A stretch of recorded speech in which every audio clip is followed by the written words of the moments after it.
Naniniwala ako that the youth, I believe that the youth will give Sara Duterte her crushing defeat in the 2028 elections. Yes. Ngayon talagang patok na naman yung sapin. Kumbaga ito na naman yung usapan. Territoryo, ID, ganyan. Sa tingin mo ba, last election kasi, merong may election list kaso ipinalat na author ng Philippine Maritime Zone Act. Itong si Senator Tolentino. Sa tingin mo ba, sayang na hindi nakabalik si Senator Tolentino noong 2025? Oo, talagang sayang na sayang, no? Kasi makikita natin na si Senator Francis Tolentino, sa kabila ng kanyang pagkatalo, nandiyan pa rin para maglingkod sa mga Pilipino. Ayun, no? Tumitindig pa rin para sa usapin ng West Philippine Sea. A lesser politician will give up whatever he is fighting for, di ba? Kung natalo na, parang pwede niyang ayusin na niya lang ang buhay niya eh. Itong kinakalaban niya ngayon, si Senador Marcoleta, isa yan sa mga binoto ng Pilipino na nasa mataas na posisyon. Pero kinakalaban niya. Ang iba nga, iisipin na baka bumalik siya sa mga Duterte, di ba? Kasi nakita naman natin na maraming nanalo din ng mga pro-Duterte, di ba? Kaya parang kung iisipin natin politically, it will benefit him kung unti-unti na siyang bumalik. Pero hindi. Itong isa sa pinaka-issue na dumudurog sa mga Duterte, itong issue ng West Philippine Sea, ay kinakatigan po ni dating Senador Francis Tolentino. Kaya talagang nasayang po, no? Nasayang po talaga. Kasi ito pa lang si Senador Francis Tolentino, hindi man katulad ng mga iba na nangangako ng mga tungkol sa mga kuryente, saka kung ano-ano pa mga empty promises, na hanggang ngayon, wala pa naman, at tinututuloyan pa nga di ba?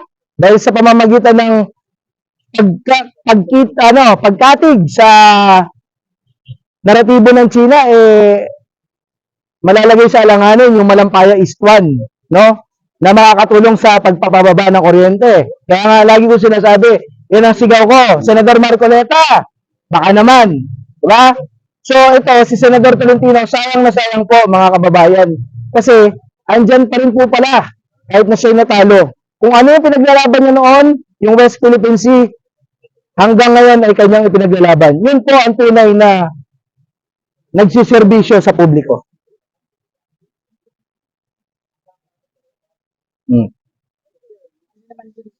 Ano ang sabi ng China sa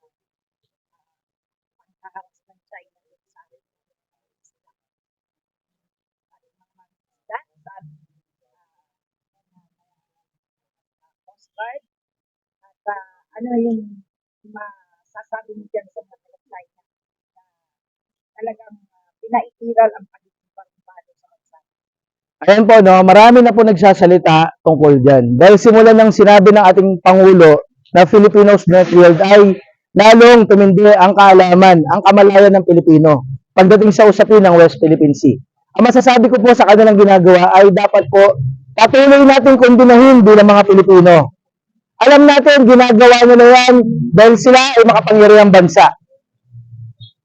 Dahil meron din sa kasamang palad, meron din tayong mga politiko na kumakampi sa kanilang naratibo. Hindi natin alam kung bakit ginagawa nila yun. May mga anggulo ng maaari sila ay bayaran. May mga anggulo na sila ay natatakot sa pwedeng sapitin daw ng ating bayan, nagirahin, na kahit para sa maraming Pilipino ay wala namang katotohanan. Fearmongering lang, warmongering lang ang datingan. Ang masasabi ko po bilang Pilipino, dapat po pakialaman natin ang issue ng West Philippine Sea. Itong pangharas na to ay palagi nating tutulan. Bakit kamo? Kung ikaw ay ordinary Pilipino, baka sasabihin mo, hindi naman ako nakatira sa may karagatan Hindi naman ako mahanging isda Diba? Pero ang tanong ko sa inyo, mga kababayan, hindi na ba talaga kayo kumakain ng lamang dagat, mga isda? Diba? Hindi ba kayo gumagamit ng mga produkto na ang mga ingredients, ang mga nakalagay, di ba? Ang mga chemical ay nanggagaling sa dagat, di ba? Sinisynthesize para sa mga iba't ibang mga produkto na ginagamit ninyo. Tsaka, bilang mga Pilipino, hindi nyo ba iniisip, bakit kahit ito'y inaward na sa atin sa pamamagitan ng arbitrary ruling ng UNCLOS, bakit? Di ba? Bakit nagiging interesado pa rin ang mga Chino? Dapat yun ang iisipin nyo Bakit sa kabila ng kanilang pagiging malaking bansa, mas mayaman na bansa kung ikukumpara sa maraming bansa, bakit hinahangad pa rin nila ang hindi kanila? Yun ang itanong nyo sa sarili nyo. Bakit patuloy sila nagpahaharas sa ating mga mangingisda? Di ba? Pag-aari natin, pinaangkin nila.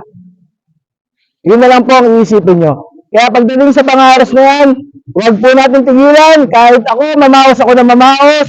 Patuloy ako sisigaw para sa ating pakikipaglaban at paninindigan para sa West Philippine Sea. At sana ganun rin po kayo. Kasi ang West Philippine Sea po ay hindi lamang po katubigan, katulad na sinabi ni Duterte. Ito po ay karugtong ng buhay ng bawat Pilipino. Ayan ang tanong ko lang, no? So, sa Atin ang West Philippine Sea, mabuhay.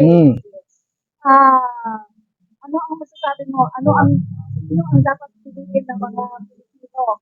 Yung presidential na pro-China o yung talagang pro-Philippines? Alam niyo po mga kababayan, pagdating po sa usapin ng 2028 no, na eleksyon, isa lang po ang masasabi ko dyan, ang tunay na mananalo dyan o matatalo ay ang Pilipino.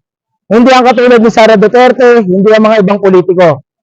Kasi bakit kamo? Kung sakasakaling, oo po, ang isang katulad ni VP Sara Duterte na Pangulo ng Bansang Pilipinas, na ang pamilya ay pinagkanulo ang sariling atin, itong West Philippine Sea.